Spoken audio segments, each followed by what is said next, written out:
Attention, attention, the laser has malfunctioned. Attention, attention, the laser has malfunctioned.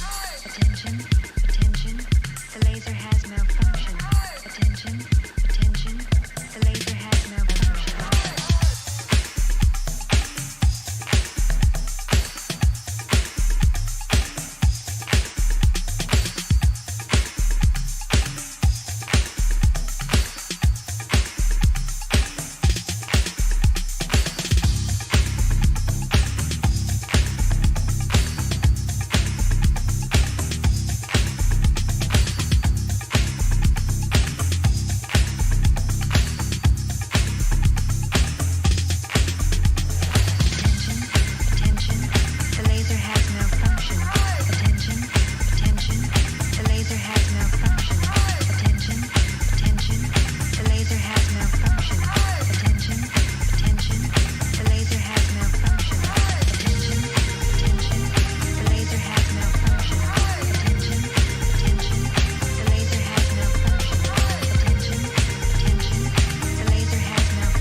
malfunction.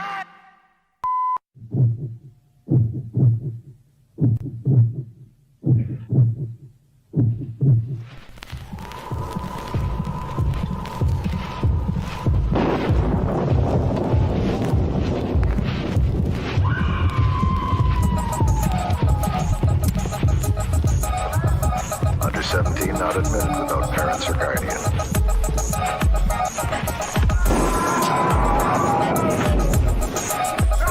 Under 17 not admitted without parents or guardian.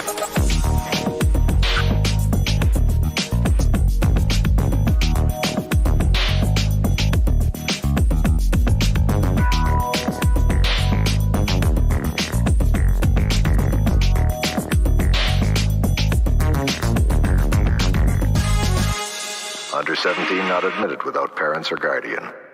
Very soon there will be nothing between you and the people who own the dark.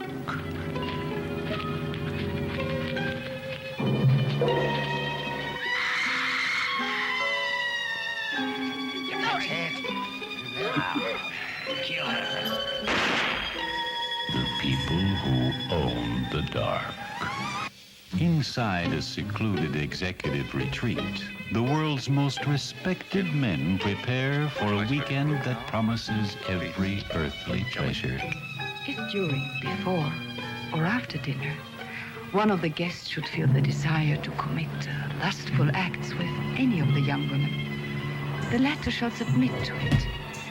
But the satisfaction of this desire shall be performed in the presence of all the other guests.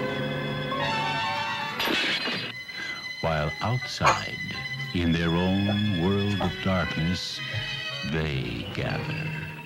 Drawn by the scent of the living, they prepare for a night of unearthly horror.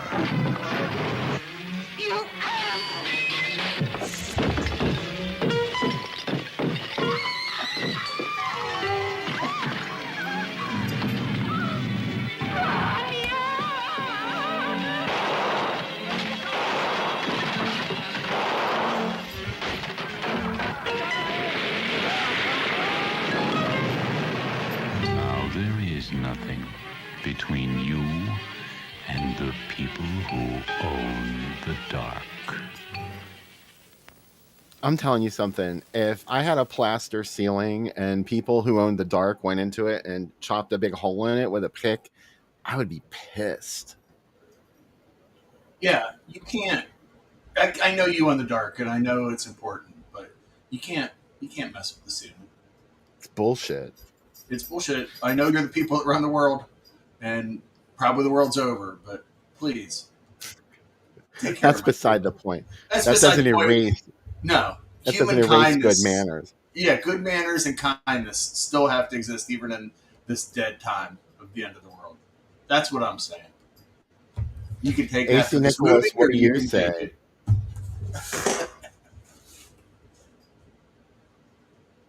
Are you with us, AC? This is going to be another one of those nights. I can just feel it.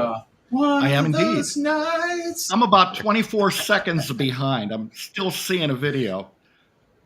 Oh. Well, why don't you go for it for a minute, AC? Take 24 seconds. Oh, hi. You're going to have to wait. Hi, guys. How are you doing tonight? Hey. Hello. 11 seconds. That's better. I mean, that's half the time. We're getting there. Yeah. Ooh, coming up behind you. And the video is stuttering on my end for some reason, but. All right. So, aside from our usual technical difficulties, tonight's program has 2 Spanish horror films. Just absolutely, this is way off the beaten path because these are 2 movies. They're not totally obscure, but people don't really talk about these movies a lot. I think that maybe they have a bad reputation in certain circles. Not this one, obviously. But I like when we have a theme going, and tonight we have a good one. Yeah. Blood Spattered Bride even has that Here we are. its own trailer. You know what I mean? That one with the guy getting out of the asylum and everything. So it played a lot. So, and now there's Bill. Okay, good. All right. Hello, Bill. I just rebooted my browser. I thought that might be correct. And we lost him again. Yeah. So, Can you- yeah, Yeah, I that's a can good hear you. idea. Pour a drink. Yeah. And you know what? I think this is a fancy night, so I'm drinking wine. So I'm going to drink the Spanish wine that I bought just for the recipes tonight. So, yeah. So here we go. Into the world of Spanish horror. Whatever it is, just make sure I think AC Sam's does not frozen pour on it into your my end, Bill. glass. No, you have to. You have to when you walk around AC. You have to hold your glass like this, always, and never leave it alone with him.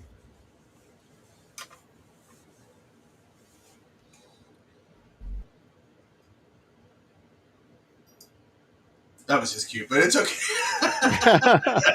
I feel bad because Yeah, this Chris happens. is like so far behind us. It's okay. He'll catch up. I don't know. It seems like he totally can't hear us now. Well, hi everybody in the chat. How are Yeah. you guys doing? Ontario wine. Wow, Robert, that is fancy. No, I bought the cheapest Spanish wine the state store had last night, Bill, and it was $6, and a good purchase. Pretty excited about it. There's a state store that's open until 10 o'clock on Fridays in Greensburg. Pretty exciting. Also, Bill, next time for the drive-in, there's a cigar store next to it for you. No, really? Mm-hmm. Wait, Yeah. when did that place open? I don't know, but it is across the street, up where Walmart is in Norwin. There's a cigar place up there. It was closed last night, or I would have gone in and got you one. Oh man, Yeah. I got a couple stogies here to last me. Yeah, So, but I thought actually, I don't even really smoke at the drive-in because everybody gets annoyed by it. I don't. I love when it happens. I think it's wonderful. You love when it happens. I Yeah. love when it happens too. Yeah. So I'm drinking Knock Knock, not the name of the shitty remake of Death. What do you call it? That Eli Roth Where'd remake. that cutter go? But pretty good. So for a $6 bottle of wine, pretty good. There's my review. But how are you going to feel tomorrow? Oh, like shit! Like absolutely. That's when you might fill your $6 bottle of wine. That's what I'm gonna feel. Especially Let's because try adding AC now. I Here don't he see comes. any actual. Well, I don't see any actual camera image no, in his box there. I think he's. And I know infecting this our was computer. working okay because we did a test beforehand and we were hanging out talking and everything's good. Do you know what's happening right now? There Ah. he is. I'm back. If you're watching the show, he's infecting your computer Maybe. with viruses from the dark web. That's why he's doing this. He had to go back and Yeah. yeah. So Hello. right now, as you're watching him, your bank account is his.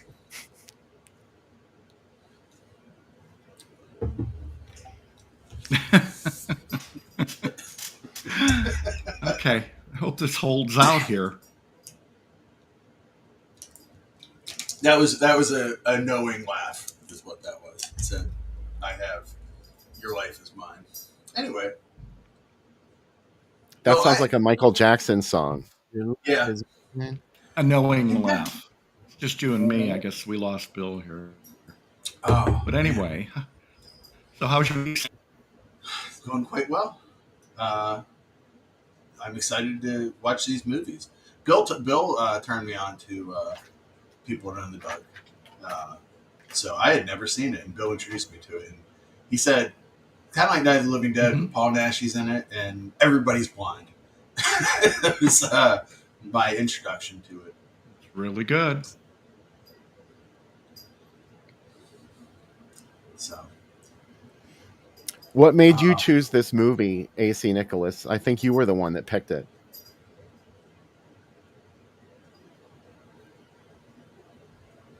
We'll give AC a minute to answer. I think I'm going to have to do this old school.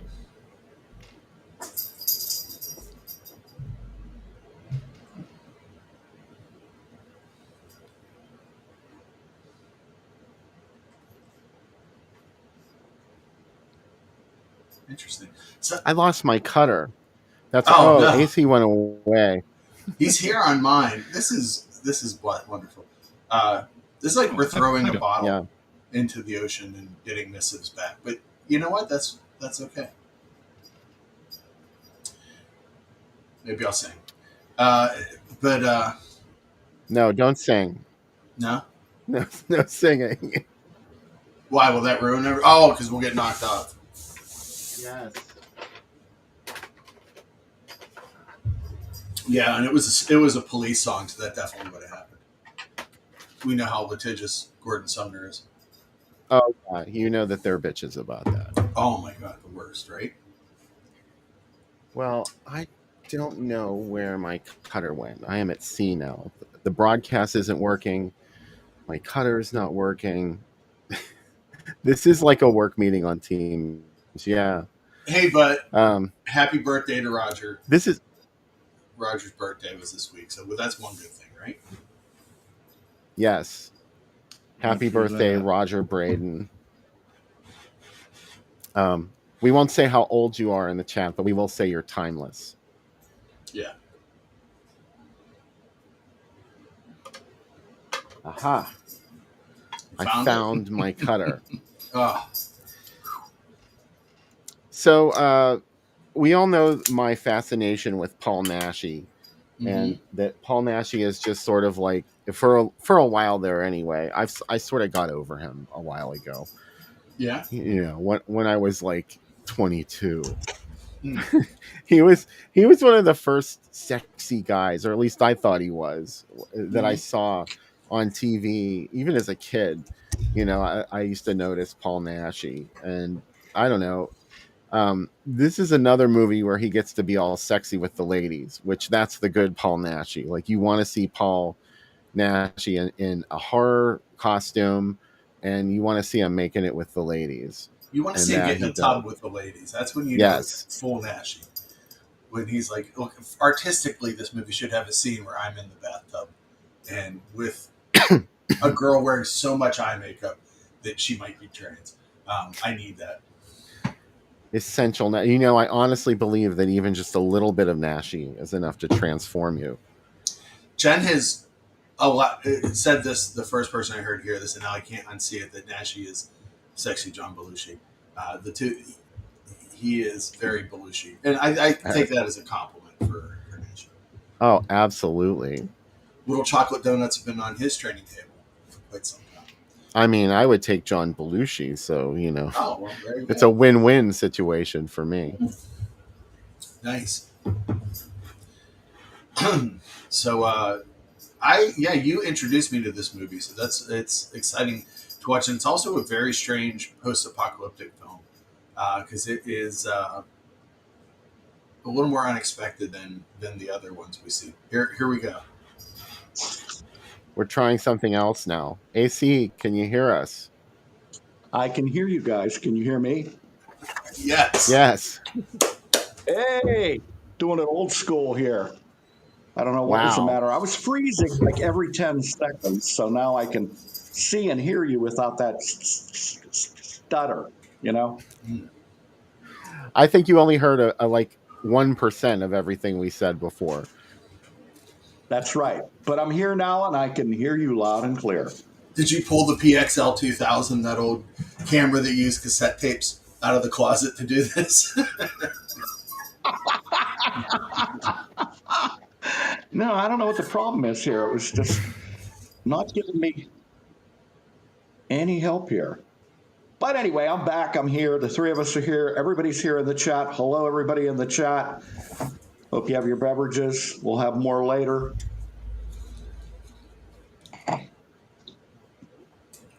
Oh, yeah. Sam already started. Yeah.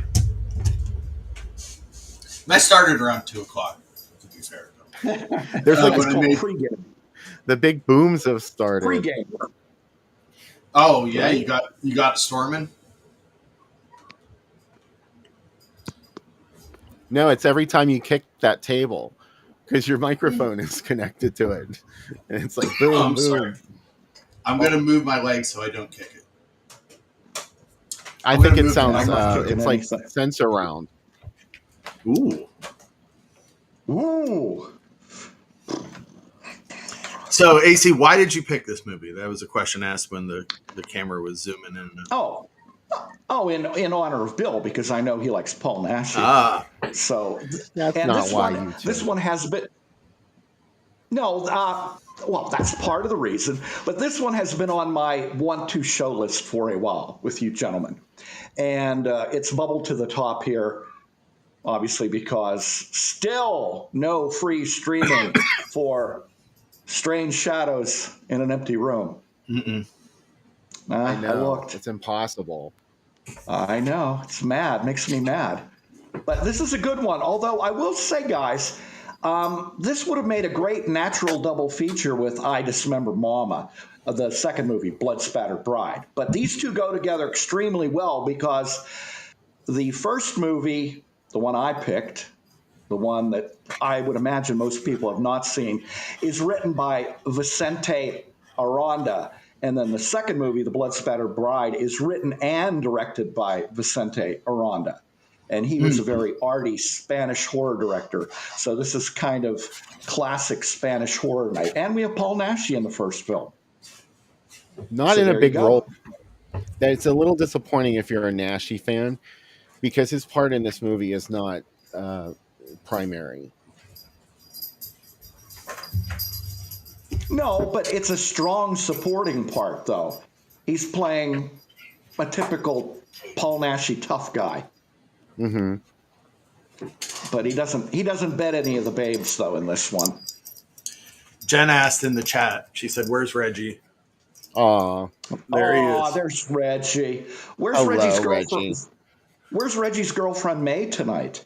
Oh, Reggie's girlfriend is he she is out, but he will have two dogs visiting him tomorrow. He has many dogs come to see him, so he's doing very well. He got a shot this week that knocked him out for 2 days, and he was very sore. And now he's back to full insane Reggie. So we're very happy. Well, that's good. That's good. He's excited about the drive-in. He's heard about it. He's heard about the cheese fries. So he's very excited. So he also ate he had his first piece of pizza today. So a very exciting day today. Wow. Yeah. Definitely. Yeah, the drive-in's coming up. They announced the Speaking entire of the drive-in, slate. dressed elephant in the room Yeah. because they announced their movies today. How excited are you for? I'm so excited for the Friday movies. Oh, the Friday movies, the Devil Made Me Do It movies, right? Yeah. I'm so excited. Okay, so let's talk about them for a second. Leading it off yeah, is so here we go. Mark of the Devil. Mark of the Devil. I hope there are vomit bags because I'm going to need it for Mark of the Day. And then the second They're movie just is maybe. just maybe. The second movie is what? The Sentinel? Yeah, and that's one of my all-time favorites. Yeah, I know, it's great. Oh yeah, And then of I course, just came back to the Sentinel fold. Oh yeah. No, Well, I bring didn't like it as a kid because Oh. it was just sort of like it didn't make any sense to me as a kid. As as an adult, I totally buy it. Yeah. mm-hmm, A white cake for a black cat. There's a birthday party for a cat in the Sentinel, Bill. How can you not love it? It's That's amazing. right. And then Also, the third, you get to see what's her name from Vacation, Beverly D'Angelo. Beverly Campbell D'Angelo. Toe. Yeah, It's a great cast, fantastic cast. yeah. And then, I mean, is there a better movie than the third one? I'm gonna say no. The Devil's Reign. Yeah. Heaven help us, The Devil's Reign. Oh Yeah. my God, that's the movie that made John Travolta famous. Because as we talked about last week, Anton LaVey did a success ritual for him during that movie. Otherwise, we'd have no Travolta. Right. Yeah. And then, People Toys. Come on. I refuse to call it Devil Times 5. That's People Toys. Oh yeah. Amazing. which is kind of misleading because it doesn't have anything to do with the devil. It But is No. it not a has satanic child movie. Leif Garrett in it though. Oh, it Mhm. sure does. And Dana Plato isn't. Wait, no, not Mm-mm. Dana Plato. She's an Exorcist too. Yeah. Also, a lot of people think that Party Line is an unofficial sequel to Devil Times Five, because his character is a crossdresser in both movies. And he's Leif all Garrett. he's kind of grown up in Party Yeah. Line. Yeah. The second night is like, hey, bummer night. It's like, which I love. Like that's perfect. Mhm. The Omega Man. That's Bummer. a TV. Like that was on TV. Classics. Yeah. And NBC then used to run that on Saturday night in the oh yeah, 70s all the yeah. time. Is there a better 70s bummer than Invasion of the Body Snatchers? Oh, it's just a No. soul crusher of a movie. Oh. It's like a trash compactor for your emotions. Yeah, you're like, hey, I love Spock. Yeah, he's ineffectual. Like every single person in this movie He's one of is them. One of the many. Scum of the Earth. Come on. Oh, Right? Brownrig, SF Brownrig. Yeah. This And is then monumental. This is a monumental occasion because Scum of the Earth was sort of like one of the forgotten Brown Rig movies. Mhm. yeah. That and Keep My Grave Open really did not get a lot of attention after a very brief theatrical run. Scum of the Earth got a great theatrical run. In fact, when it was reissued as Poor White Trash Part 2. Well, I wasn't going to come out and say it because of the broadcast, but yeah, that was the retitle because and it's going to elude me right now, but some genius film producer bought it and put it out and made millions of dollars off of this release. Unbelievable. Mm-hmm. And all because of the trashy title. Yeah, that's literally all it was. But it is a very good SF Brownrigg film. It's very Brownriggian. Yes, it is. And then Eaten Alive last. Oh, I mean, God. It's like, on the Saturday night, I'm always like, well, I don't need to see the last movie and I leave early. This will not happen. Oh, yeah. This will not happen this year because I love Starlight Swamp so much. I love Horror Hotel. Horror Hotel, yeah. I love Legend of the Bayou. Wow, that alligator movie, yeah. Yeah. I love that movie. I saw that for the first time at a drive-in, and that's the perfect place to see it alive because it's so scummy and so crazy. And what was it called?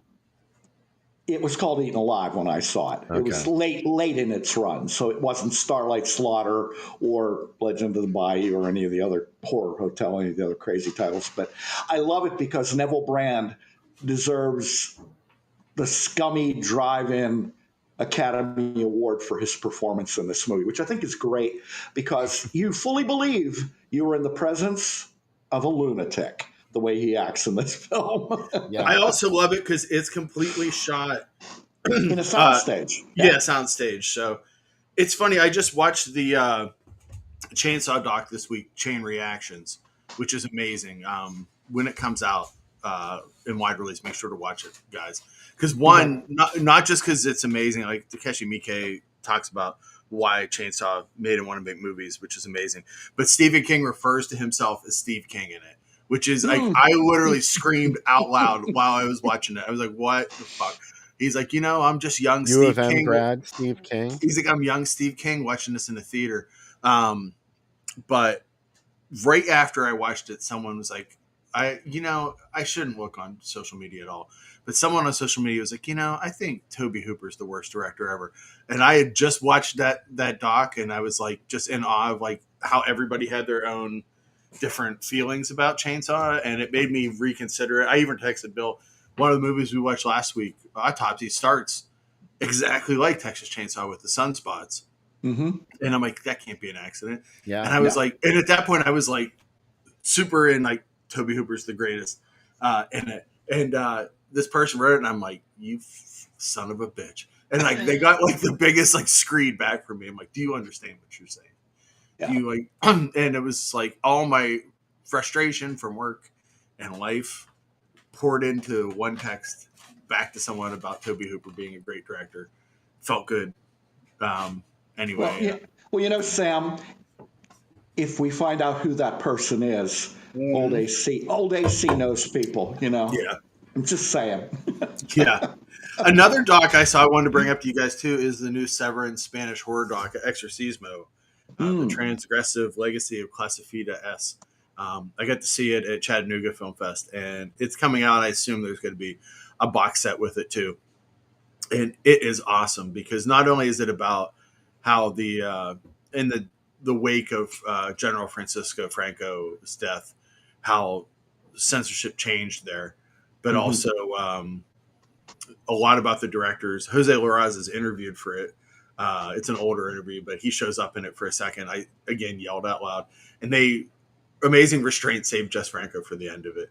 But I think the really cool thing is like something to know about Spanish horror when we watch Spanish horror is like a lot of times we were getting the unfiltered versions, and Spain was getting. They shot two versions, one without gore and without nudity, and then everybody else got especially as you saw in the trailer here. That's how I knew AC picked this one because it's like if you must make love to a woman, it must be in front of the entire group. And he was like, "Oh yeah, okay, this is my movie." Yeah. We've all heard No, that you're from right. you. Yeah, Yeah. But no, you're right, Sam, because we did see the so-called unclothed version of those Nashi films, where in Spain at the time they had the PG-13 version, the clothed version. yeah. And there's a really cool segment in that doc where they show the two versions of a couple movies side by side, and it's like, Ooh. wow, it's like we really were getting the full version because like women will have like outfits with collars up to their necks and capes covering things, like they're completely covered, and then the other version's like, oh, okay, that's the Spanish horror that I know. And For then sure. it gets into like De Iglesia and the later directors, especially Jose Larraz, that once that classification was taken down, he's like, oh, I can make Black Candles now, and I can make all of the things that he made in the late 70s post Whirlpool. Somebody somebody last week said he wasn't really a good director, I don't think, and I again flew off the handle. And I'm like, Who says these things? Where are you looking for this stuff? it's like these young folks that are like, he just made dirty movies. And it felt like someone was like, and they're like, he made the same movie 5 times. And I'm like, you can shut the fuck up right now. Like, like that's why I like him. Because he was like, I'm going to keep making this till I get it right. And then I'll make vampires. And you'll be like, holy shit. And then I'll make Coming of Sin. And you'll be like, I don't know what drugs you have, but they're the best. Please get them for us. I love him. And anyways, I am the Predator. I see that, Jeff. Thank you. But I love Black Candles. I love everything he did. But anyway, this doc is really good. And there's a movie at the end of it I told Bill about that I haven't been able to find yet called Poppers, which is the cover literally looks like the poster has a Village People member with a knife coming to kill somebody. And I'm like, wow, I got to see that. So it was like all the Severin docs. It's another one of those ones you watch where you like literally are taking notes the whole time, and you're like, "Oh, I haven't seen this, and I haven't seen this." So I actually have a letterbox list of it up on my letterbox, so I can hunt these down and find them. So I'm excited though because the first movie tonight I had not seen till Bill told me, and then Blood Spattered Bride I had seen, but it's funny because not to talk too much about the second. Blood Spattered Bride felt like the more accessible one of it, where it played a little more, and like part of me was like, it's interesting that like a lot of times it's the construction worker with a knife, Jen, but it feels like we got a fair amount of Spanish horror, but it was like they had to like pair it with an American movie to keep it like palatable for us somewhat. So which is fine, but it's like there's a lot, especially if you look at the movies that played on Chiller Theater in Pittsburgh, there was a fair amount of Spanish horror that played there too. Like a lot of Nashi got on there. And I think that's really exciting. Like to get, especially in a time where pre-internet, where it felt like the world was closed, like we were still getting, like horror is the one genre that we would get Italy and Japan and Spain and other countries. And it enabled us to see more of the world and tell more of the world outside of like, maybe just because I watch more horror than anything else, but as a kid, like I got to see other countries and see other things. definitely. Yeah. Yeah, there were some that actually got a big release, like Frankenstein's Bloody Terror got a 70 millimeter You got to see a lot of roadshow this stuff at the release. drive-in, AC. Yeah. Yeah, yeah. Yes. Yeah. But we do I like our I Spanish shiver horror, when I right, think Bill? about that. Nasty. Yeah. Oh,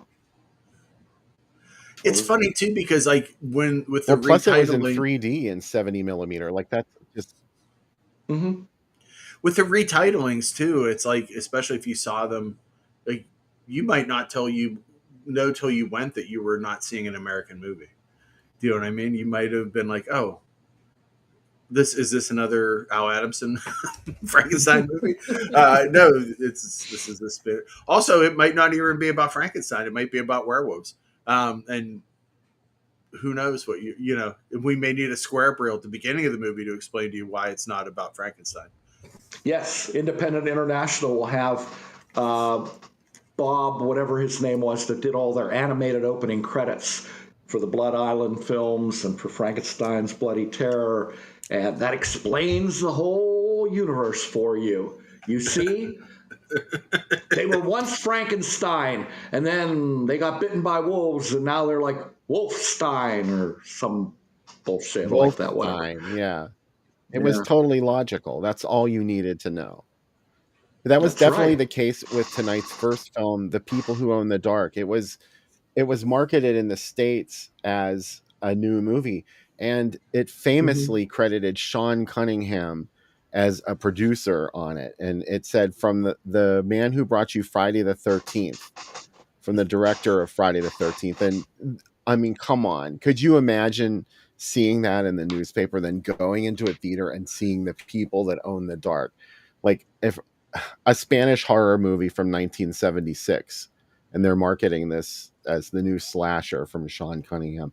That's a big setup for a big fall. Also, Well, like what's I would argue that the American title is way better than the Spanish title, which is Ultimo Deseo, which means mhm, Last Wish, Last which Wish? is which is a very poetic, evocative title. But the People That Own the Dark is like, oh, what that makes me want to see it. Like, what is this movie? Now, what's interesting is if I think it's the book that was put out by Fab, The Making of Last House on the Left, there is an incredibly detailed discussion of the history of Hallmark releasing out of Boston, Massachusetts, that Sean S. Yeah, Cunningham and Wes Craven worked for. I mean, they started with porn and then they moved on that's to right. horror stuff. And Cunningham was a partner in Hallmark releasing, and Hallmark was basically putting these films out, and in certain territories, AIP released them for Hallmark because they had a film exchange. And if I recall reading that chapter in the book, Cunningham swears that he didn't even know they put his name on it because if you look at the copyright imprint on The People Who Own the Dark, it says something like New Cal Films. And apparently, according to the book, that was a subsidiary of Hallmark. So I guess they figured, well, we can put Cunningham's name on it because he's associated with Hallmark, and this is a sort of a Hallmark film. Yes, Jim Drummond, it is M of pop music fame. Ha, I have an M t-shirt and nobody else does. You know you're talking my love language when you talk about Hallmark films, AC. Well, I like Hallmark too because we could talk all night about how they took foreign films and retitled them for different parts of the country when they sent them out for the regional release. Because they Yeah. had, I think they had Solange for a while. Mm. Or Oh either they yeah. had some, They I think they had Solange first, and then again they had that deal with AIP, and that's when AIP retitled it in some regions as what, Terror in the Forest, Terror in the Woods, Terror in and the Woods, right? yeah, and it was also Come Teach Me, the And then of school that course couldn't scream. and it has the greatest title of all time, the Raw Raw Girls, Uh, right? a fun comedy. Yeah, Yeah, a teen sex comedy, really. but Hallmark was pretty good with their foreign stuff. I mean, they're most noted for, I would say, the first movie that's going to play Friday night at the drive-in show, which is Mark of the Devil. That Hmm. was their tremendous film. That played in Pittsburgh, I think, a year in one theater. I think it played at the Fulton downtown for a year. Wow. Amazing. They had that one, and then they had Last House on the Left, and the foreign stuff. Like they had Asylum Erotica, which was that Yeah. movie with Klaus Kinski, and they had Solange, and they had this one. Well, the subsidiary of Hallmark had this one, and just a lot of Bay of Blood. crazy Bay of Blood, which they retitled to Twitch of the Death Nerve, which has to be one of my favorite titles of all time. Yeah, it's better. I think that's the best title of all. Although Snuff is My Game is a close second. That's a good one. You know what my favorite movie title of all time is? There's some good ones, and we could play a game, and this is probably third segment material, but my all-time favorite is My Vice. Your Vice is a locked room, and only I have the key. That's just the greatest title. Oh, well, it's also because it's great because that's one of the notes that he leaves her in Strange Vice of Mrs. Ward, and Right. And then they took that and they're like, oh, it's kind of sort of in the same world. There's also The School That Couldn't Scream. That's another great Solange title too. Oh, Blood Relations. That's another one. And it was also released as Foul Play years before Goldie Hawn thought of it. Wow. Yeah. And of course, is it too soon to talk about 72 as Hallmark releasing too? Oh, yeah. I mean, the House That Vanished, which instead of Scream or Die. I mean, that whole campaign. AKA Please Don't Go in the Bedroom. Oh, yes. And also they put out Xmas Massacre, which is late train murders, late night trains, Last House on the Left 2, got new Last House on the Left. Yeah. What magical bastards. They were. Yeah. Amazing. And the marketing too, because they obviously had the infamous vomit bag for Mark of the Devil. Yeah. I just love it. The important thing to remember, though, is that they were going scummy when it was disreputable to go scummy. Yeah. Like, people didn't do that. You know, they didn't talk like that. And adults thought that stuff was silly. Like, all the adults that I knew would hear those ads on the radio and see it on TV. Like, that's stupid. But I wanted to see every single one of them. So they were speaking my language. Yeah. Take that as it will. I haven't matured since then. No, when you see one of their posters, you know that it came from them too, and the look and feel of it. The Last House look is just like it's been taken. Oh, the tabloid thing. Yeah, and so many people have taken that look for their own now, even like major movies, and that's where it came from. They look like wanted posters. Yeah. Yes, and they were all black and white too. I don't think Hallmark ever had a color poster. It was all just stark black and white. Mary, 17 years old, is about to die. Okay, you got a color one back there, but the Last House on the Left one. Don't open the window. Don't open the window. Whatever's out there will wait, right? That was under their Newport moniker. They had a couple different names. In fact, Hallmark Releasing was only in play for like a couple of years. And I think by 77, they were calling themselves New Cal or whatever it was that you mentioned. Yeah. But they tried out Newport Releasing for a while. Why can't A24 be cool like this? Like, I know they put out movies that people like, but why can't they just be like, you know what, we're going to start an imprint that just puts out salacious shit and makes and has no bones about it. Like, you are going to see, like, she's dead and the worst has still not happened to her. I'm like, right. Does that mean what I think it means? Oh my God. Yeah. These guys are going to do it. Yeah.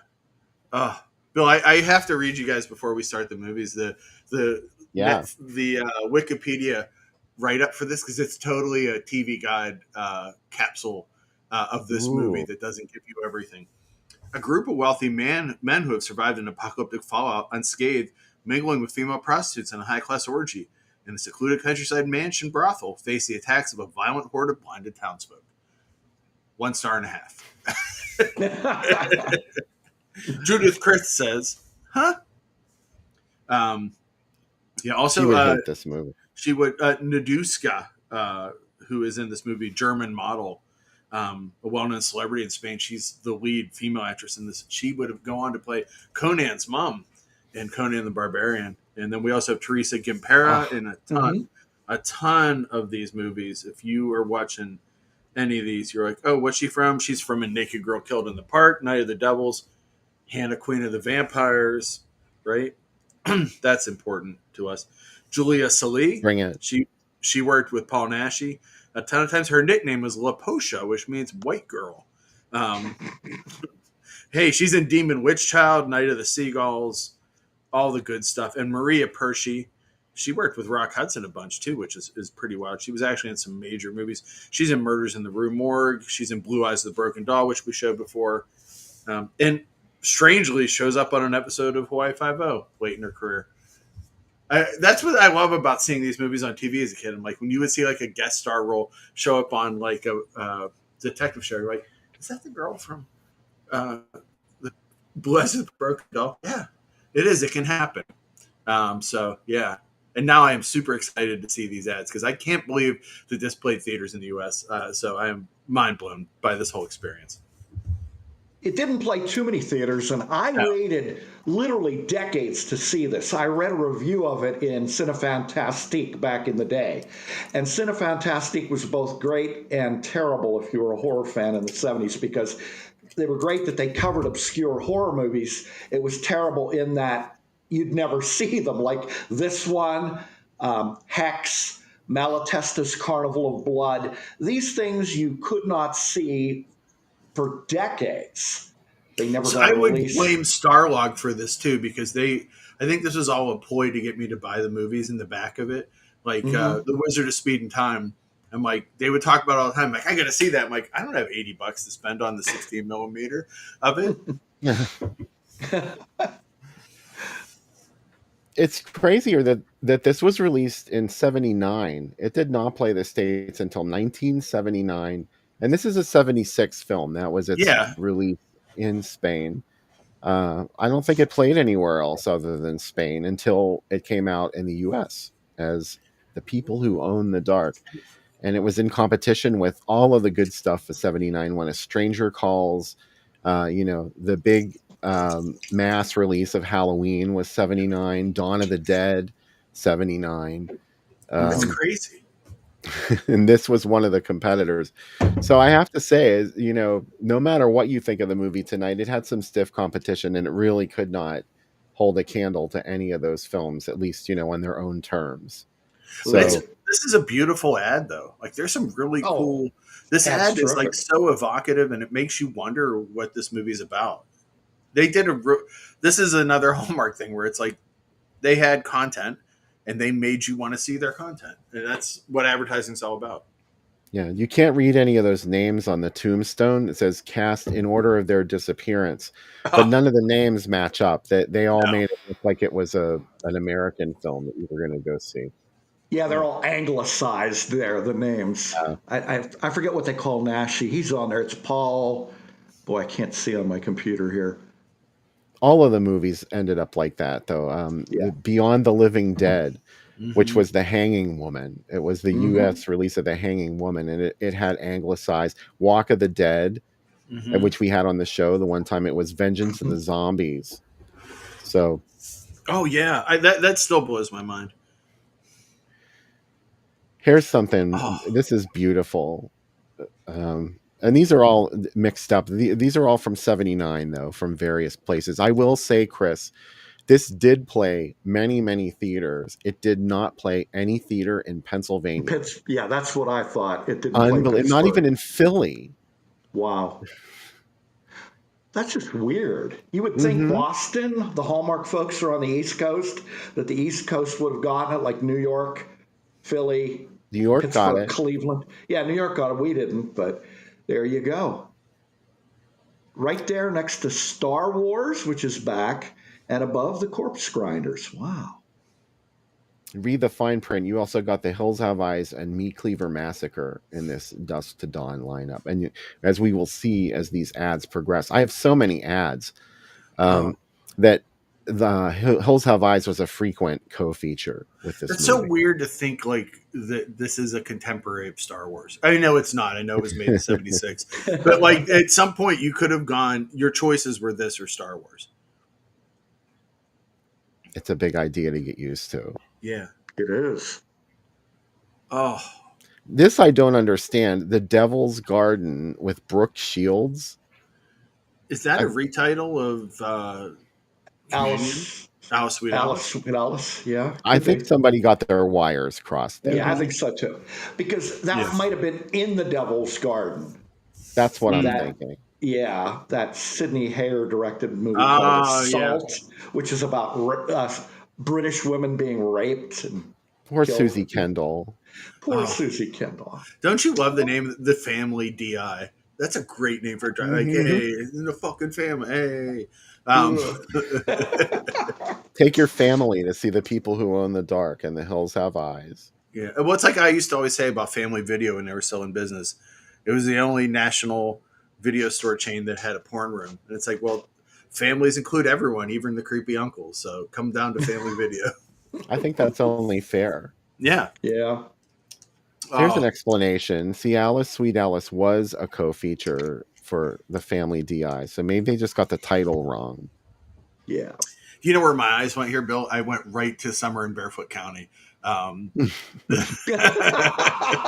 know where you're at. And I think that's Revenge of the Cheerleaders playing with it. It looks like the art for that above. It just looks like a Seymour Board film. I don't know, but that's pretty wild. Yeah, it is. But no, that's your Hicksploitation there, Summer in Barefoot I County. love it so much. Free coffee and donuts for those that stay for the fourth feature. You know what? I'm going to bring donuts to the drive-in this time, and if you make the fourth feature, I'm going to give you a donut. I think I should do that. Oh, but they'll be all soggy by the end. Oh yeah, you're right. Yeah. No, you got to wait for the funnel cakes over at the Riverside, which is more sugar than any human being can tolerate. Yeah, you will I saw be funnel cakes after eating it. I saw funnel cakes at a fair last weekend, and instantly I got like sugar shock just thinking, like, also like that. This is why I love disreputable movies, because Brooke Shields is in Alice Sweet Alice for about 4 minutes, but she's the star. She has a couple moments, but there isn't much to her role. John Travolta's in The Devil's Rain for what, 15 seconds? Yeah. Travolta has nothing to do in Devil's Rain. Yeah, nothing at all. Fright was not rated R, by the way. That was a PG movie. This is one of those fake R's to make it seem like it was worse than it was. Yeah.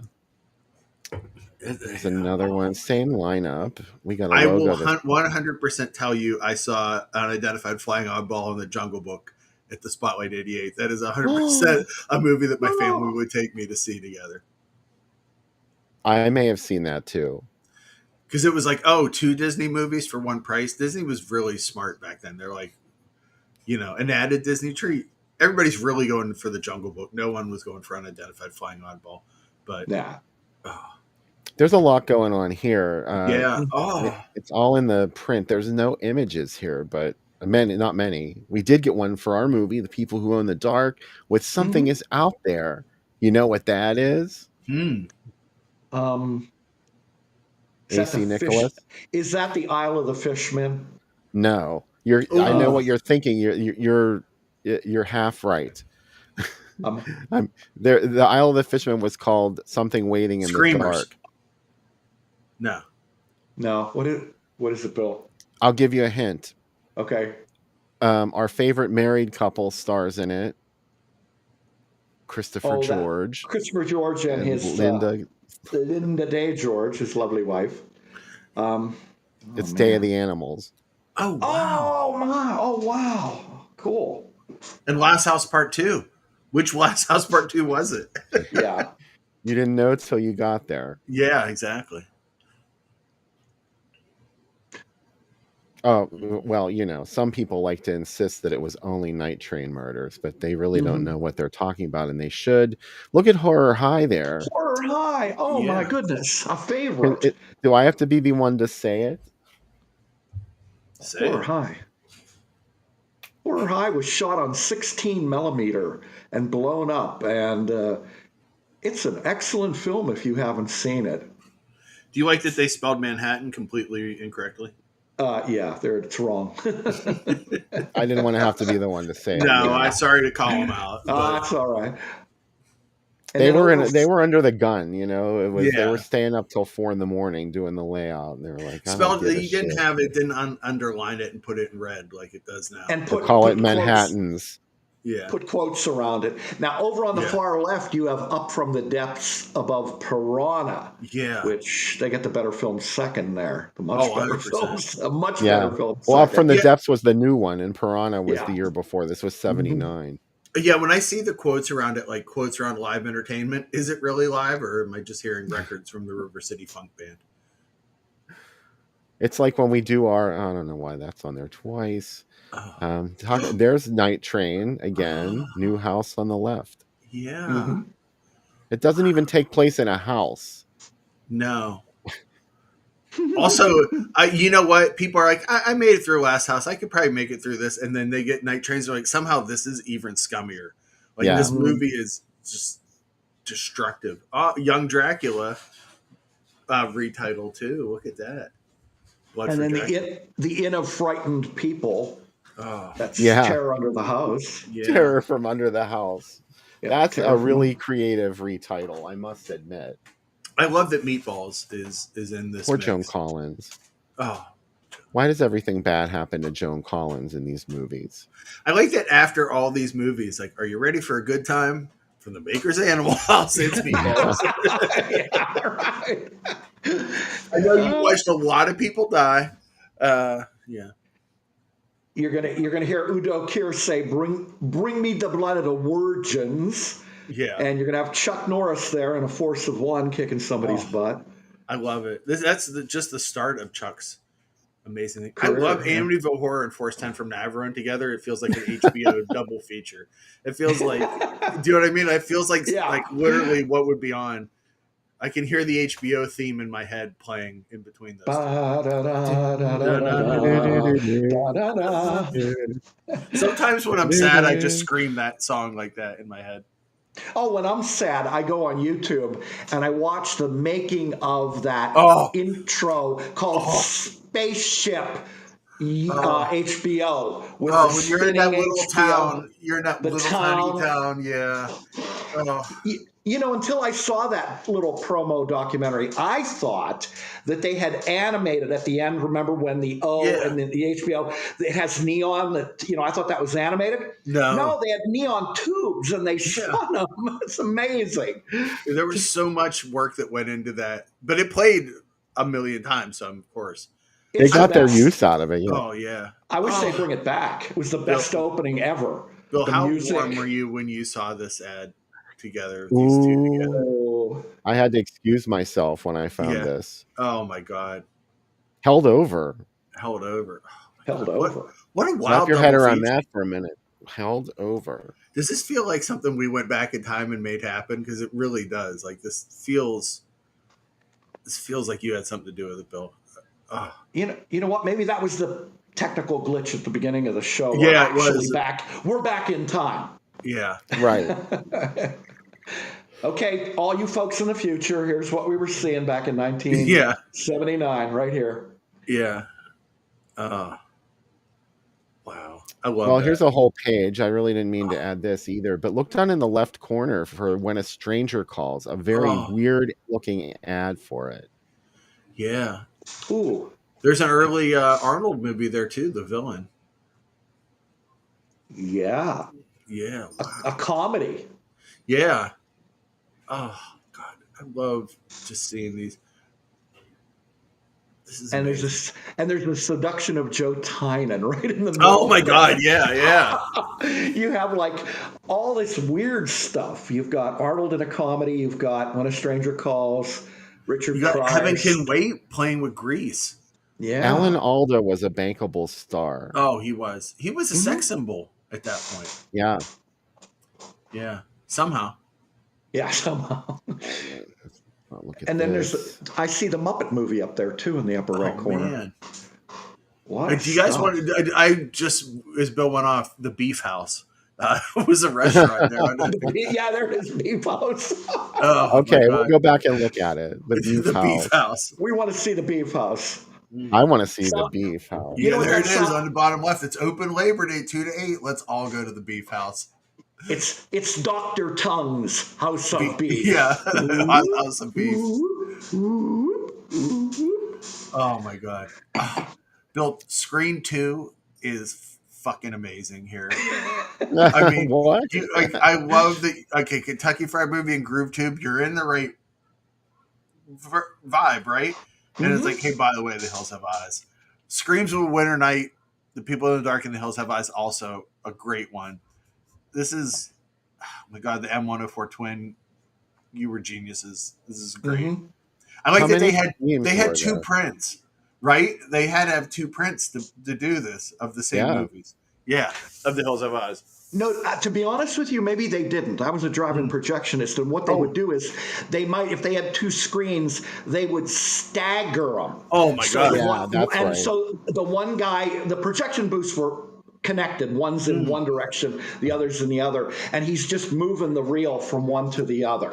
That's the timing of that is insane. But this was another drive-in. This was, well, The Hills Have Eyes was at the same place, but no, it's at the Twin 1 and Twin 2. But they also had another print of all these.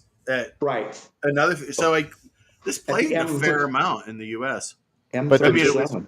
The M37 drive-in wasn't the same place, so there had to be a print there. You're right. They had a print there.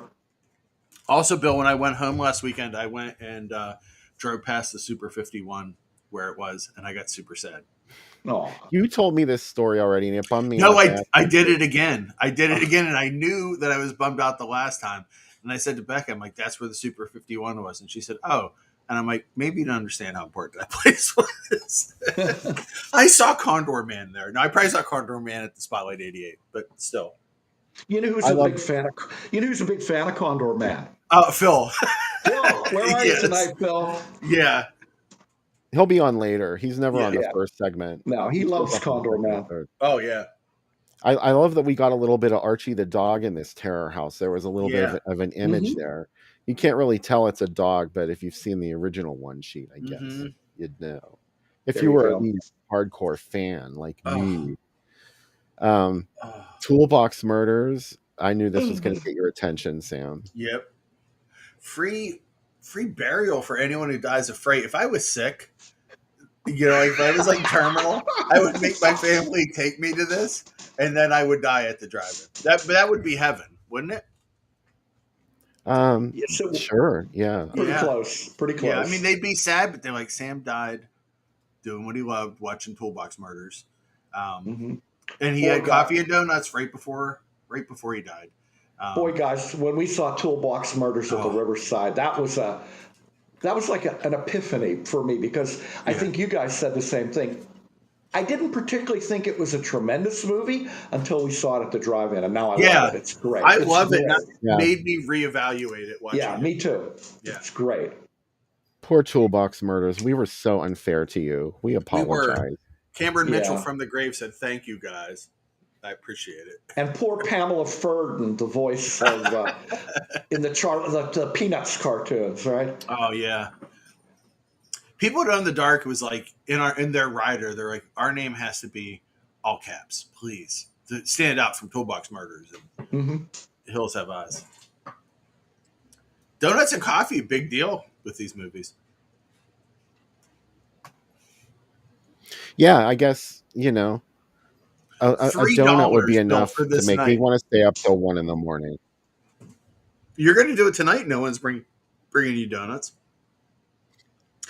I already bought donuts. Oh, okay. This is $3. $3 cannot get you. Do you know what I mean? This is for $3. You've got $300 worth of entertainment there. Oh yeah, exactly. More of that item. Yeah. And the donuts on top of it. Yeah, Right, exactly. yeah. And the most burned Don't coffee forget you've the ever had. donuts. Yeah. Oh, those eyes are so wonderful, Bill. I love Yeah, those I eyes so had much. to include this because of Oh, those eyes. yeah. Wow. It's kind of like Yeah. a Charlie Brown, People Who Own the Dark. Yeah. Mhm. Womp, womp, womp. Hey, Bill, where is the Showboat Drive-In Theater? I'm not sure. I'd have to go look through the ads. Mm. I like their logo. Yeah. Here, let me see if I can pull it. We already saw an ad for it. I think it's Dayton. Oh, Okay. wow. Now, my buddy from Toronto, Robert, says the night of the Leap size. I believe he is correct. I think that's where they clipped that Oh, yeah. out. Oh, Yeah, very I good. love that. Hey, Robert. Good to see you, man. They kind of look like Jeannie's eyes when she gets sucked into her bottle in the opening credits. Oh, I love that. That used to freak me out as a kid. I was like, Oh, they crushed her skull pulling her into that bottle. I used to worry about Jeannie all the time as a kid. Like I Me wanted too. the What best. did I you wanted worry the about? best for her. I just wanted. It just felt like she wasn't living her best life.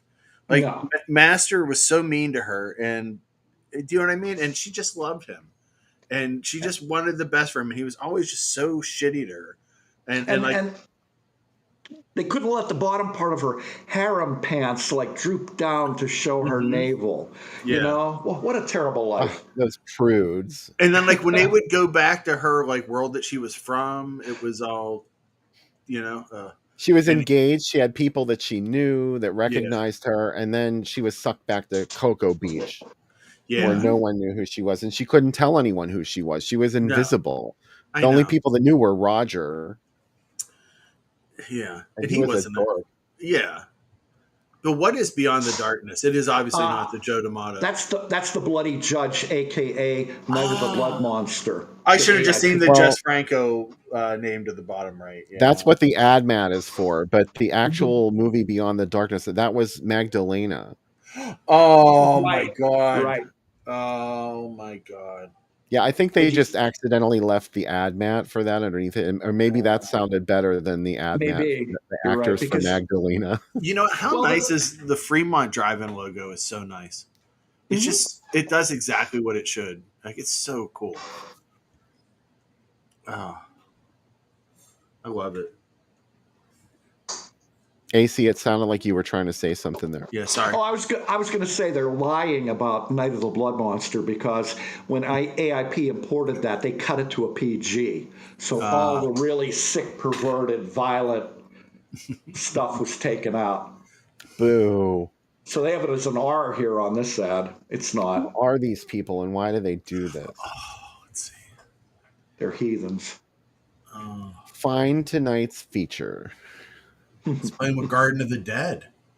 Yeah, that's amazing. I love seeing Garden of the Dead playing with something other than Grave of the Vampire. Yeah, Yeah.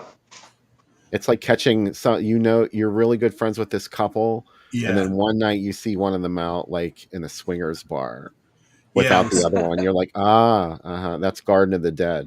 And like, hey, what's Dr. Jekyll's Dungeon of Death doing with Superman 2? Come on. Isn't I that the know he's movie? only in town for a short time, but what's going on? That's the Hey, movie where's Mike Justice's dad is in, isn't Yeah, it? I That's know.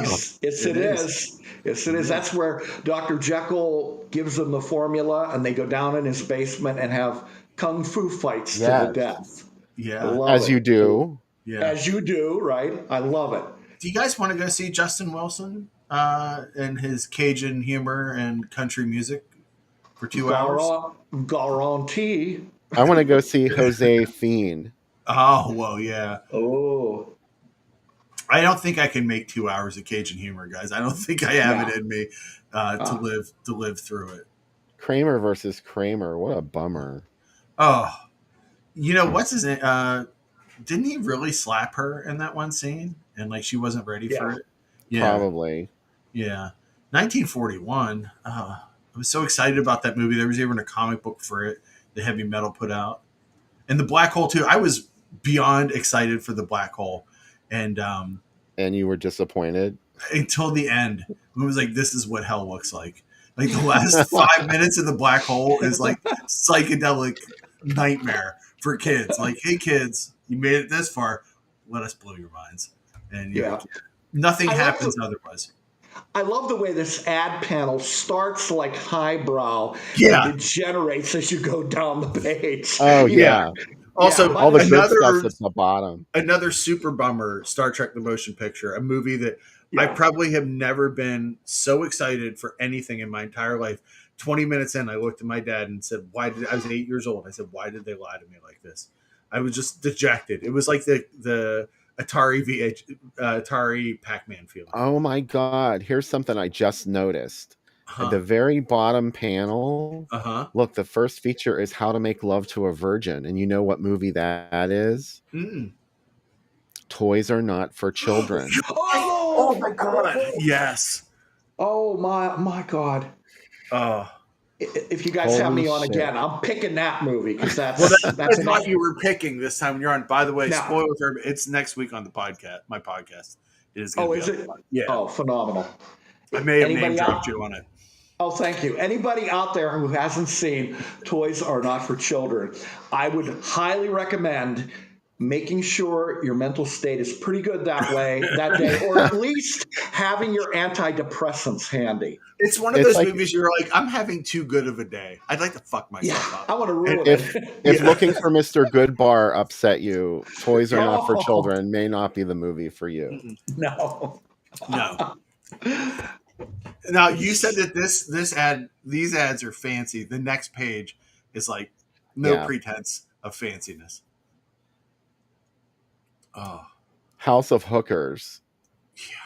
That's something. I'm not sure what movie that is. House And of massage Hookers. parlor hookers isn't that Massage Parlor Murders? Yes. Yeah. With all the horror taken out. George Zunza. Look at Coach, Malibu High, the young graduates, amazing. SWAT meet the next morning. What the hell is behind the shutters? That's the movie with the sickle murder on the cover. Oh God, why can't I think of the title? Savage Weekend? No, there's a character in a rain slicker holding a sickle. Oh, And it's the curious case of it's not like that, but someone will help me out here. Yeah, somebody in the chat don't know it. Vince over there says, bring in the sinful dwarf. Yeah, I kind of agree, Vince. That's the only thing that would make this night better, right? It came out in 73, right, Bill? What, Behind the Shutters? Yeah. It's a Spanish movie? No, it's an American film. Because there's a Behind the Shutters that Javier Bardem's father directed from 1973. With the sickle murder in it, too. There's a woman's name in the title. Anyway, we'll figure it out. If I go pull up IMDb, the show will crash because IMDb just sucks all of the system resources out. Yeah. Here's that mummy movie, Tales of the Bizarre. Oh my God. Wait, what year is this? Because that's fucking insane. Is this like 70, 78? No, I think this is like into the early 80s. Like, because that movie came out in like 72. 82. Yeah. Fascination, someone asked Bill. Is it Fascination? This is 1980, Tallahassee, March 1980. It's not Fascination, no. It's not The Strange Vengeance of Rosalie. Oh, Chris Miller, The Corruption of Chris Miller. That's what it is. Oh, thank you. Okay, that was my next one. Okay, good.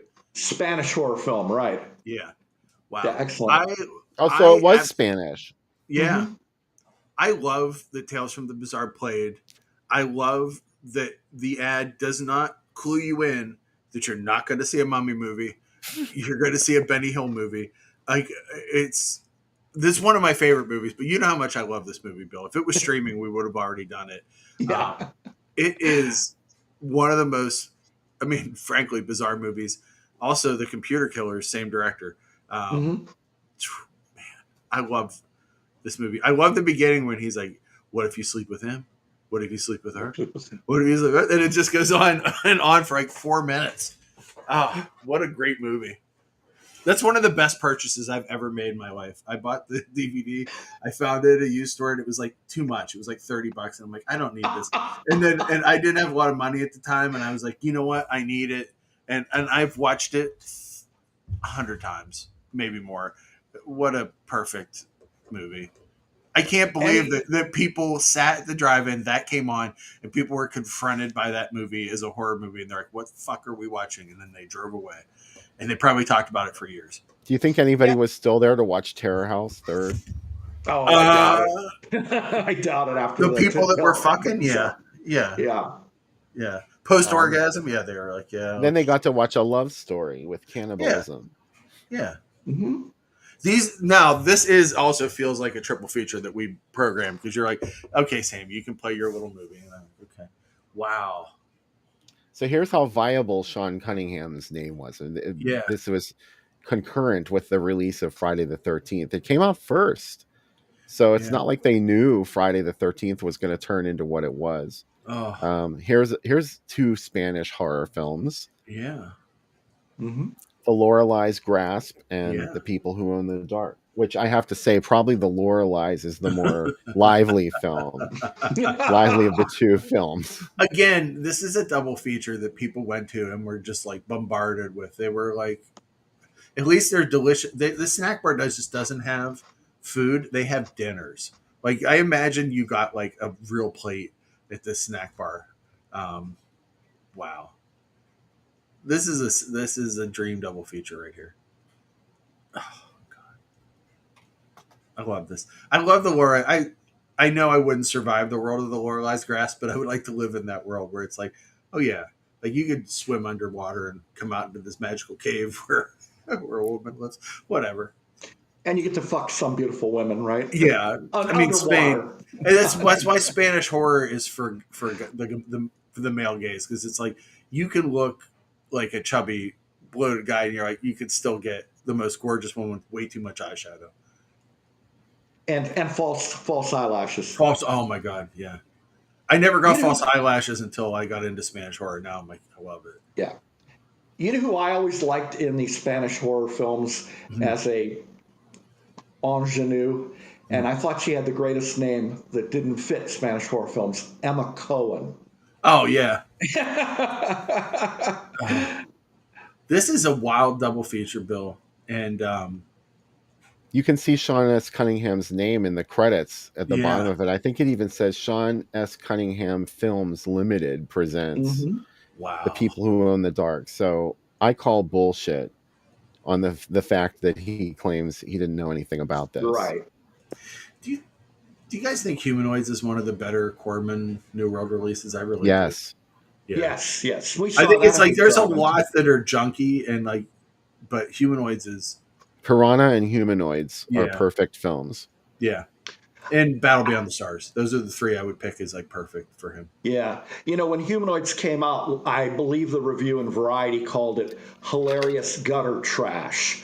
Oh. And you know what? I can't put it any better than Murph or whoever was the critic at the time. It is hilarious gutter trash. It's great. Yeah.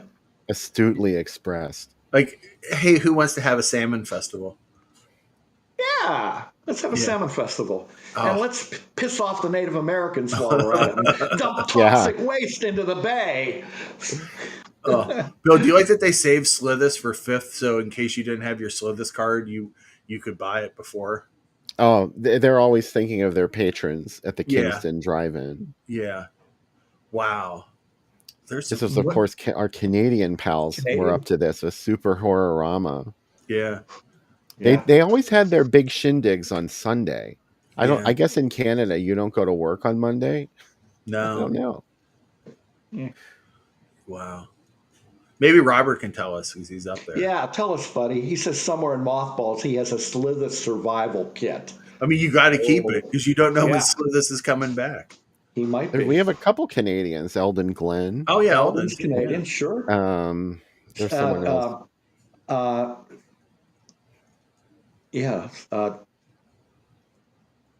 How about Frightmare and that weird skull thing that's selling it? What is that?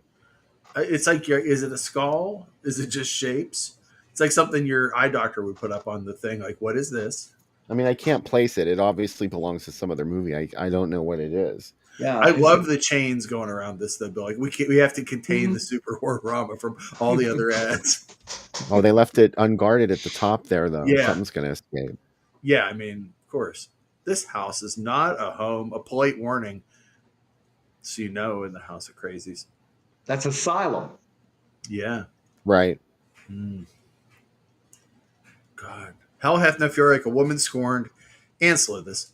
Oh my, oh my God, Bill. This is a Bill Van Ridden night right here. I'm going to the New Moon on Monday. Yeah, exactly. This is a Oh, triple feature. Like people are like, I'm really tired. I'm not saving for Horror Express, and Bill's like by the exit, telling people turn around, sit yeah. down, and I will watch block this. the exit. I'll park the Yeah, truck in front of it. yeah. Like you bitches are staying for Horror Express, and you're going to give it up for Savalas. From the man who brought you Friday the 13th. Yep. Yep. Well, I kind of think they got this billing wrong because you have here bleak, grim, and depressing, bleak, grim, and depressing, and then Horror Express. They Yeah. should show Horror Express first and put The People Who Go in the Dark third, Yeah. or Don't Go in the House Yeah. third. Looks Yeah. like People Who Are in the Dark was first, which is kind Yeah. of like a bummer and then a bigger bummer. Anybody Yeah. that brought dates didn't stay past Don't Go in the House. They're like, why did you bring me to this movie? And then, They didn't make it past the first 20 minutes of Don't No. Go in the House. oh my God, look at this. Sam, this was for you. I know. This is a Sam double feature. Oh. God, I love that Kathy's curse dominates this ad. It is This the was most the big important release. This ad- was also 1980. Yeah. Oh my God. Right? Yeah. I love Kathy so much. I like I do that too. because she's a Canadian possessed girl. The mean Mhm. stuff she does is just swear at people. Like Yeah. it's not really like. And then later she's probably like, "I'm so sorry that happened. I didn't mean to do that." Yeah. She Yeah. couldn't get over it. And Yeah. when the camera wasn't on, she was crying. She's like, "Our milk is in bags, and this is horrible." Oh, Kathy, I love you so much, Kathy. This was just Triumph. too pretty to not I include know. this. Oh my God, The trying was really trying. they were trying. This is beautiful. This is a shirt, Bill. Yeah. This is more like a cameo Yeah. that your grandma would have in her house, except in the Yeah. middle it had the People Who Own the Dark. Yeah. My grandma really likes Paul Naschy. That's what I would say to people. So you just have to understand. Oh, Here's a little alternate view. oh too, my of God. The trying. Was there an art student working at the Tryon? Because, like, this is even the R at its large size is perfectly placed. This is a perfect ad. It's beautiful. Yeah. It almost looks like people doing the YMCA thing at Yeah. a Village People concert. Oh, Mhm. this is great. And here it is in New York.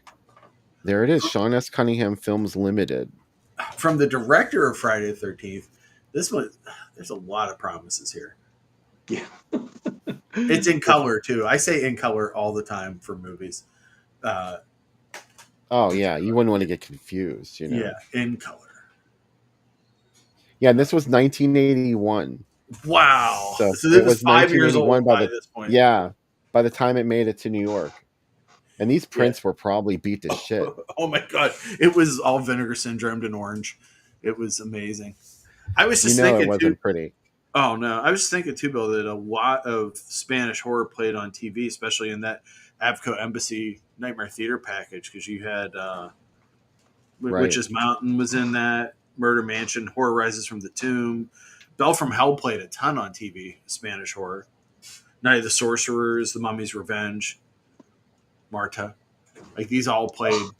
They were all on, like, tons of Naschy played on Chiller, too. Mhm. So, like, it's amazing that, like, so these movies, like, they were foreign, but they weren't foreign to horror fans. And it's like, and also, like, as I'm doing this month is CBS Late Movie Month on the site, there's a ton of Italian dramas and comedies that played on CBS Late Movie. Like a lot of Sophia Loren stuff Carlo Ponti Presents movies played on there. The Priest's Wife played on CBS Late movie, and really, if you were a film geek at that time watching these shows, which were us, they were our education, you really got to go around the world pre VHS to watch these movies.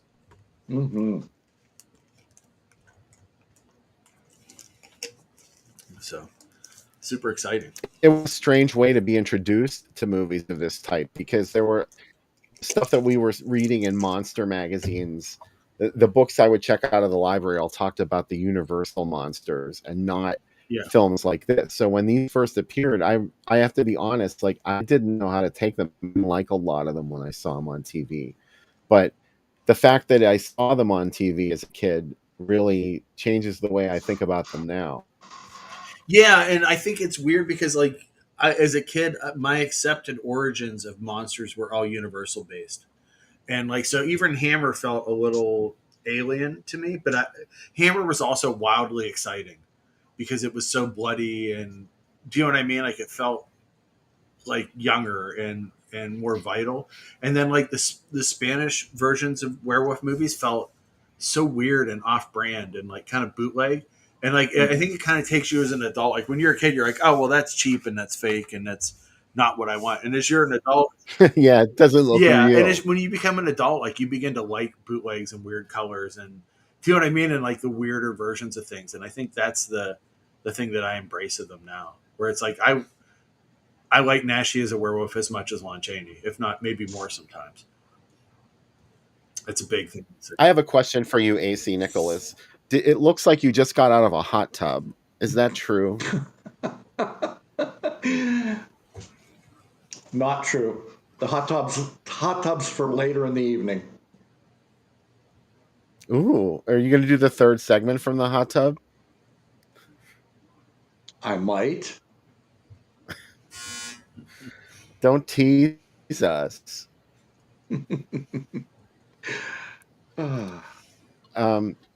Okay, so why don't we do the drink segment now? We've been running a little late tonight due to some technical difficulties we had at the beginning. So, but whatever, we're hanging out. We got a full house tonight. Thanks to everybody who's hanging out with us tonight. And we hope you're going to watch both of our movies and come back for all of our chats. But for right now, let's do this break.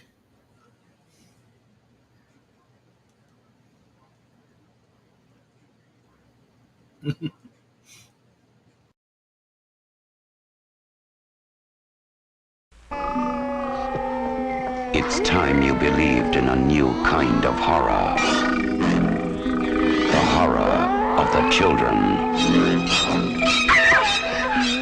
Something you wouldn't dare to imagine has happened to the children.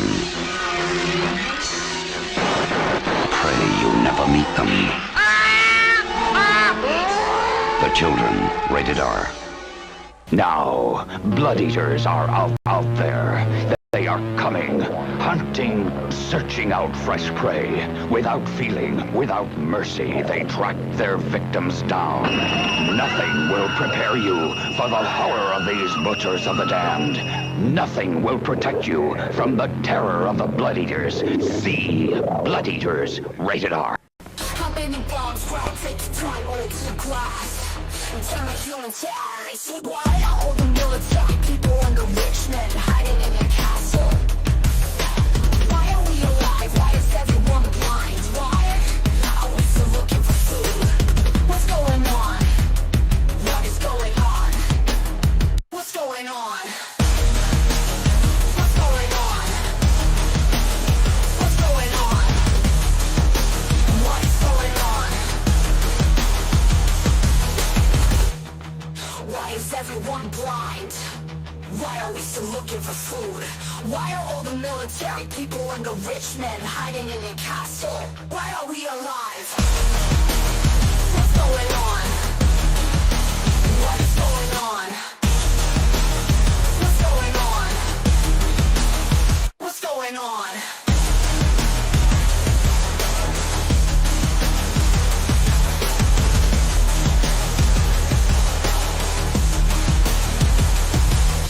Why is everyone blind?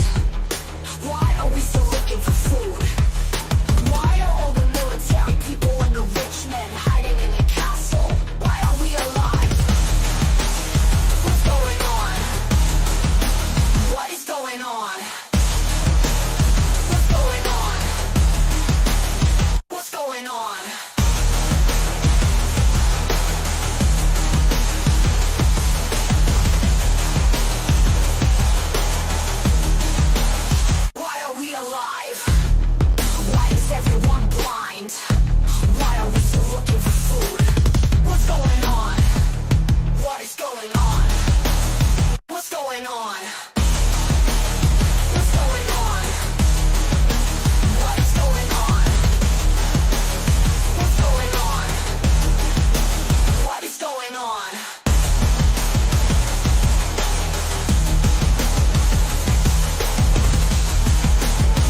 I figure if I'm making Spanish cocktails, I should bring a Mexican dog to help me. Huh? Look at the little feet. Two eres, muy perito. Two eres. Mi amo es Reggie. Mi amo es Regita. Regbert. Hey, Reggie, we're gonna make some drinks here. Reggie's as big as a bottle of gin. Mm-hmm. Maybe a little smaller. That's old man booze. That's daddy drinking. Daddy drinking. We got the people who own the booze for the movie The People Who Own the Dark. What's in it, you might ask? It's super simple. We got gin, we got lemonade, we got mint. It's a summer drink. You're gonna do it over crushed ice. Start with the gin. Then wait on in your lemonada. Laminada. Laminada. Slap your mint. Slap your mint. Bring out the essential elements of it. Look how beautiful that is. God. Gosh darn it. You work at a restaurant? I do. It's called Los Reggies. What's your mint in there? Just the smell of that makes me so happy. Mm-hmm. Oh my gosh. Here we go. Pazuzu. This is really nice. I don't taste the alcohol. I taste the lemonade. This is a real Spanish cocktail. I looked up 2 Spanish cocktails for this. I'm excited. This is a post-apocalyptic zombie Paul Nashy thing. Goes good with Nashy. Good with Nashy, Pazuzu. Enjoy. Enjoy.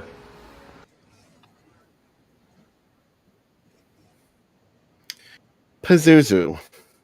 Pazuzu. And I know the picture is going to bounce back here in a second. I just know it. There we go.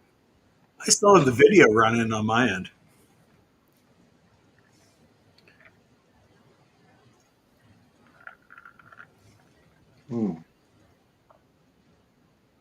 I'll let everybody catch up.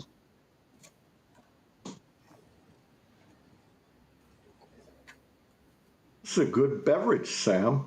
Very light for you. This has been the night of technical difficulties. All right, now the video, son. Okay. Yeah. Only very 3 light. ingredients. Very good. Excellent. Here's Pazuzu. Pazuzu showed up this week. He came back. Mm-hmm. Black cherry rum and Big Red. That's a good choice. That's what Roger's drinking. Pazuzu to everybody that's drinking. I've almost drank this whole bottle of red wine. That's dangerous. I haven't eaten it. So, yeah. Yeah. I'm excited to watch this with you guys. I made a melon ball. Oh. I have to admit. I went out off the reservation. That's on brand, though, so I think that's good. So I think you're set. The gin is a very, very old. It's a dad drink, though. It's like, hey, dad's going to drink gin. And you're like, can I try a sip of it? And you're like, oh, I'm never going to drink. And then you turn 50 and you're like, gin's great. Yeah. Let us know in the chat if this is your first time watching this. I think that would be interesting to know. Yeah. And we'll let us know. And hopefully the second and third segments will be snafu. Have you owned the dark before? Yeah. Have you leased the dark? I used to rent the dark, Bill, for a little bit, but the condo fees were ridiculous. I rented the dark for so many years that I could have owned my own dark many times over. I don't even want to think about it. Yeah. But you liked the dark that you were living in. And it was a nice dark.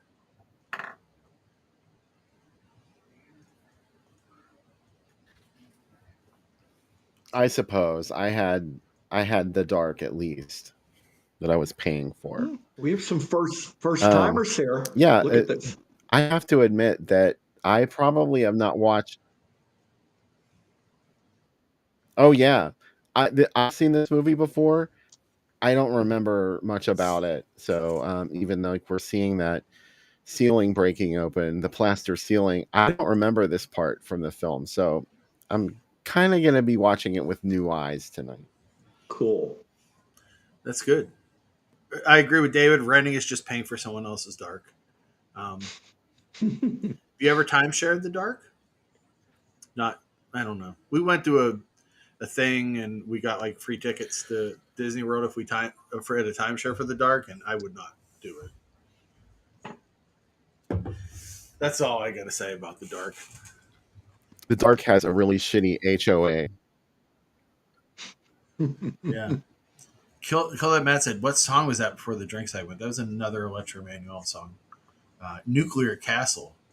Getting super literal, those guys. What are they doing? Yeah. Yeah. A lot of first timers. This is exciting. Exactly. Yeah. I love it. Why I picked this movie? Because I like to bring obscure stuff that a lot of people haven't seen to the show. Yeah. You also like to inject people with heroin too, so I do that too. Obviously, you know that. But really, these are actually fairly classy movies tonight for old AC over here. Yeah. They're pretty well made. They're kind of arty.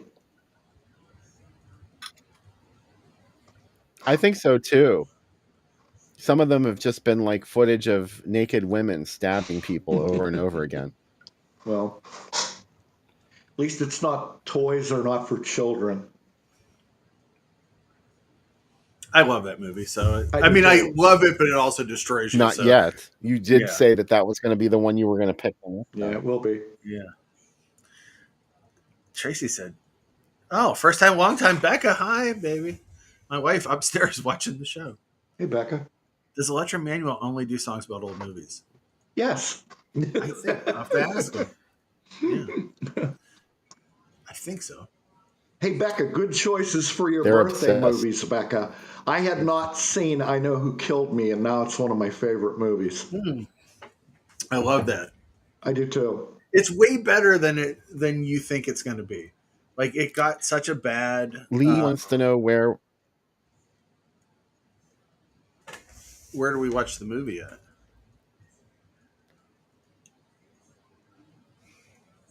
Yeah.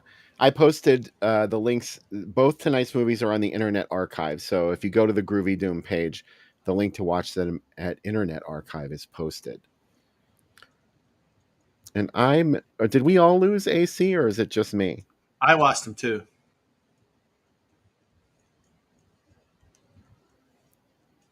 Okay. Don't be alarmed. I am going to reboot my browser with the show. So my camera will disappear for a second.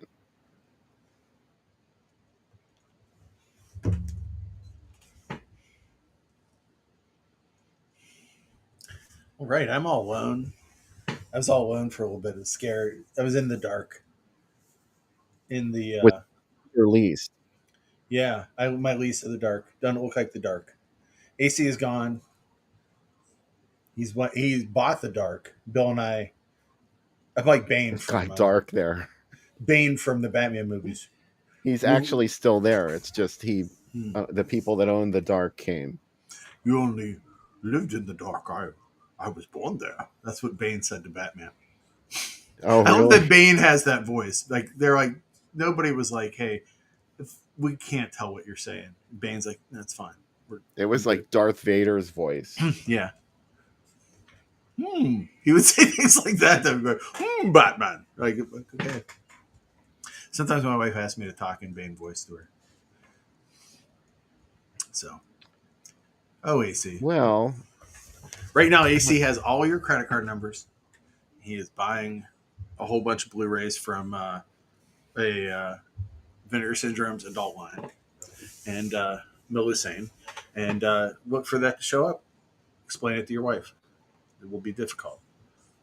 Here he comes. He's coming back. I just saw a countdown. Let's see. I don't see him yet.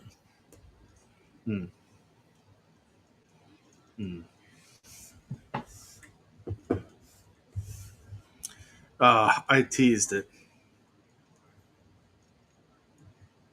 Should probably just like get to the movie.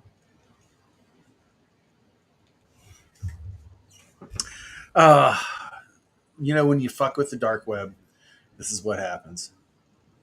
Becca knows. When you mess, there he is. He came back and got us. Oh.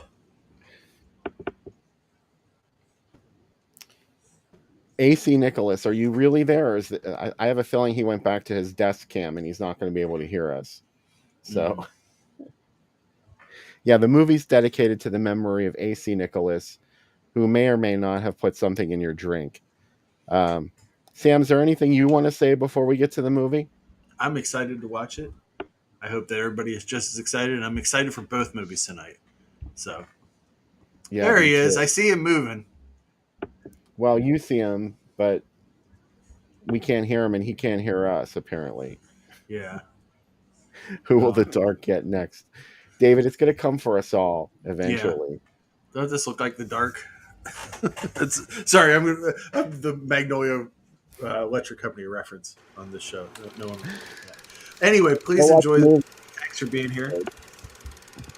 Yeah, come back after the movie. Hopefully, these gremlins worked out. Till then, enjoy the people who own the dark.